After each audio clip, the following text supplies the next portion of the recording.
प्रियंका आज काफी थकी हुई थी। एक तो पूरे दिन शिफ्टिंग का काम, ऊपर से किराए को लेकर नए मकान मालिक से बहस। भला अंतिम समय में कोई मकान मालिक किराया बढ़ाने की बात करता है क्या? चलो फिर भी इतना ढूंढने के बाद शहर में एक अच्छा और किफायती मकान तो मिला। यही सोचते हुए प्रियंका बाथरूम में नहाने चली जाती है। शावर चालू कर ठंडे पानी में पूरे दिन की थकान उतारती प्रियंका ना जाने क्यों धीरे धीरे 80 के दशक के गानों को धीरे धीरे गुनगुनाने लगती है। वैसे तो प्रियंका काफी मॉडर्न, एडवांस और एनर्जेटिक लड़की है, लेकिन आज उसका मन एकदम शांत और थोड़ा उदासी भरा था। शायद घर से अभी अभी लौटने का गम उसके दिल के किसी छोर में दबा बैठा था। खैर, इसी बीच प्रियंका के घर के दरवाजे की घंटी बजती है। अचानक घंटी की आवाज सुन चौंकी प्रियंका फौरन कपड़े बदल दरवाजे की ओर भागती है। दरवाजे पर दूध वाला प्रियंका की राह देख रहा था। जैसे ही प्रियंका दरवाजा खोलती है, दूध वाला तपाक से बोलता है, नमस्ते मेम साहब, मैं किशन दूध वाला इलाके में दूध सप्लाई करता हूँ। कल से आपके यहाँ भी शुरू कर दूँ। दूध वाला भले ही प्रियंका को ना पहचान रहा हो, लेकिन प्रियंका उसकी रग रग से वाकिफ थी। किशन दूध वाला एक नंबर का मौका परस्त इंसान था। जहां शहर में नए लोगों को देखता तुरंत उन्हें मोल भाव कर लूटना शुरू कर देता। कभी मजाक में भी कोई उधार या प्लास्टिक की पन्नी मुफ्त मांग ले तो मुंह फुलाकर 9-2-11 हो जाता था। खैर, प्रियंका के घर के दरवाजे पर खड़ा किशन प्रियंका के जवाब का इंतजार कर रहा था। प्रियंका कुछ बोलती इससे पहले उसे याद आया कि बाथरूम का नल चालू है, गीजर भी ऑन है। हे भगवान, एक तो वैसे भी इलाके में पानी की किल्लत, ऊपर से मेरी यह हरकत। ये सोचते हुए प्रियंका फौरन बाथरूम की तरफ रवाना होती है। इसी बीच उसके पांव से लगकर पास ही पड़ा एक कांच का मग टूट जाता है, लेकिन प्रियंका इसे नजरअंदाज कर बाथरूम में पहुंचती है। पर ये क्या, नल और गीजर दोनों पहले से ही बंद थे। भागती हुई प्रियंका दोबारा दरवाजे पर आती है और देखती है कि किशन दूध वाला वहां से जा चुका था। वो सोचती है कि कोई बात नहीं, वो कल उससे दूध सप्लाई की बात कर लेगी। लेकिन जैसे ही वो दरवाजे की ओर मुड़ती है तो देखती है कि पास ही लगे स्टैंड में दूध का एक पैकेट और कुछ खुले रुपए रखे हुए थे। देखकर ऐसा लग रहा था कि जैसे किसी ने दूध वाले को पहले पैसे दिए हों, फिर उससे दूध का पैकेट लिया हो और बाकी बचे खुले पैसे दूध वाले ने उसे लौटाए हों। इन सब को नजरअंदाज कर जब प्रियंका घर के अंदर लौटती है तो देखती है कि कमरे का फ्लोर एकदम से साफ था। यहाँ तक कि टूटे हुए कांच के मग के टुकड़े भी फ्लोर से गायब थे। प्रियंका के दिमाग में कई सवाल थे, लेकिन जवाब एक भी नहीं। खैर, अब रात हो चली थी। प्रियंका जहाँ रहती थी वो इलाका दिन में जितना गुलजार था, रात में उतना ही सुनसान। गहरा घना अंधेरा, झींगुर की आवाजें और डरावने सन्नाटे के बीच धीमे धीमे गुनगुनाती प्रियंका कमाल लग रही थी। अब सोने का वक्त था।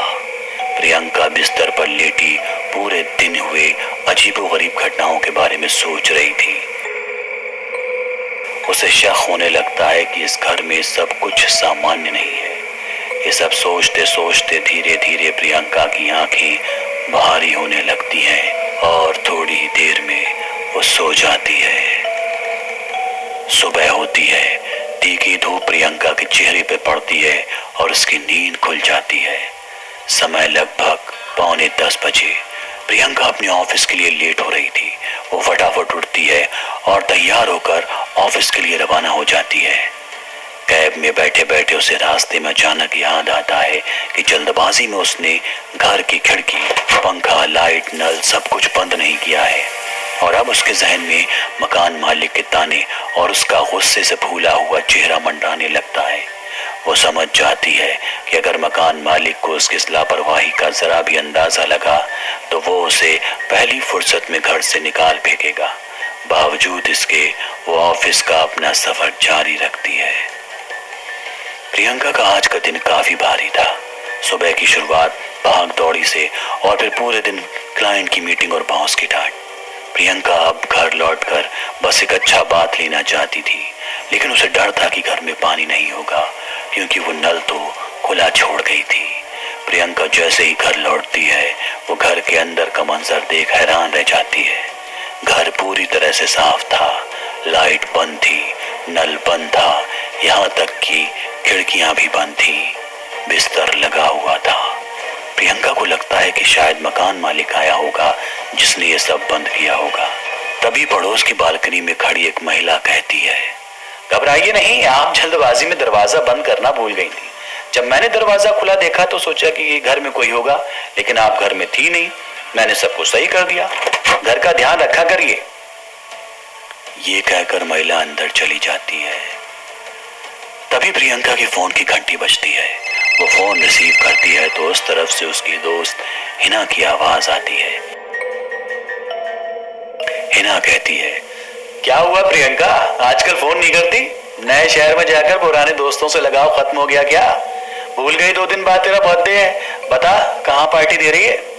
प्रियंका बोलती है, नहीं नहीं, मैं कुछ नहीं भूली हूँ। 2 दिन बाद शाम को मेरे घर चुपचाप सब आ जाना, पार्टी की सारी तैयारियां हो चुकी हैं। प्रियंका और उसके दोस्त के बीच बातचीत के दौरान अचानक बाहर का मौसम खराब हो जाता है। तेज बिजली कड़कड़ाने के साथ बारिश होने लगती है। प्रियंका हिना को बोलती है कि चल मैं थोड़ी देर में बात करती हूँ, अभी घर के सारे खिड़की दरवाजे बंद करने दे वरना पानी अंदर घुस आएगा। ये भूलकर वो फोन काट देती है। प्रियंका एक एक कर घर के सारे दरवाजे और खिड़की बंद कर देती है, लेकिन ऊपर छत का दरवाजा बंद नहीं हो रहा था। वो काफी कोशिश करती है लेकिन अभी भी वो दरवाजा हिलने को तैयार न था।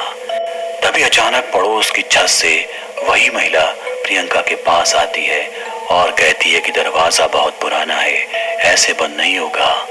ये बोलते हुए वो उसे दरवाजा बंद करके दिखाती है। प्रियंका महिला की मदद पाकर बहुत खुश होती है। वो पूछती है, आपको कैसे पता कि इसे कैसे बंद करना है? इस पर वो महिला कहती है, मैं यहाँ पड़ोस में ही लंबे समय से रह रही हूँ, इस घर के बारे में मुझे सब कुछ पता है, मैं पहले इसमें रहा करती थी। प्रियंका महिला से बात कर बहुत खुश होती है और वो उसे अपने बर्थडे पार्टी में इनवाइट करती है, जिस पर महिला भी खुशी से हामी भर देती है, लेकिन कहती है कि दिन में मुझे काफी काम होता है, अगर पार्टी रात में हुई तो वो जरूर आएगी। प्रियंका उससे कहती है कि पार्टी रात में है क्योंकि हम भी दिन में काम करते हैं। 2 दिन बाद बर्थडे आता है। प्रियंका के सारे दोस्त यार घर पर इकट्ठा होते हैं, लेकिन प्रियंका की नजरें अभी भी किसी और की राह तक रही होती हैं। दोस्त उससे पूछते हैं कि क्या हुआ, प्रियंका किसी खास के इंतजार में हो? तो वो बताती है कि मैंने हाल ही में एक नई दोस्त बनाई है, मैं तुम सभी को उससे मिलाने के लिए बेताब हूँ। बस प्रियंका का इतना बोलना ही होता है कि महिला घर में दाखिल होती है। पार्टी के लिए पहले इतना लेट हो गया था कि प्रियंका बिना वक्त गवाए पार्टी शुरू करती है। लाउड म्यूजिक, डांस, खाना पीना, ढेरों सेल्फी, सब खूब एंजॉय करते हैं। अब धीरे धीरे सारे यार दोस्त घर लौट रहे होते हैं। अब बस हिना और उसकी बहन ही प्रियंका के घर में होती है, लेकिन प्रियंका देखती है कि वो महिला बिना कुछ बताए वहां से चली गई। प्रियंका अपनी सहेली से पूछती है, आप लोगों ने उस महिला को देखा? हिना और उसकी बहन उल्टा सवाल करती है कि किस महिला को? प्रियंका उनसे मजाक न कर सही सही जवाब देने को कहती है। तब हिना और उसकी बहन उसे समझाती है कि पार्टी में कोई महिला नहीं थी, सिर्फ हम सारे ऑफिस के ही दोस्त थे। प्रियंका इस बात को मानने से सरासर इनकार कर देती है और सबूत के लिए पार्टी के दौरान मोबाइल से खींची सेल्फी दिखाती है, लेकिन उन सेल्फियों में देख प्रियंका खुद चौंक जाती है, क्योंकि किसी भी फोटो में वो महिला नहीं दिख रही थी, जबकि सारे दोस्त यार फोटो में मौजूद थे। इस घटना से परेशान होकर अगले दिन प्रियंका मकान मालिक के पास पहुंचती है और उसे सारी बात बताती है, लेकिन इसके जवाब में मकान मालिक जिस कहानी का खुलासा करता है उसे सुनकर प्रियंका के होश फाख्ता हो जाते हैं। तो क्या थी उस महिला की असल कहानी और कौन थी वो महिला? ये जानने के लिए सुनिए प्रेत लोक का अगला एपिसोड।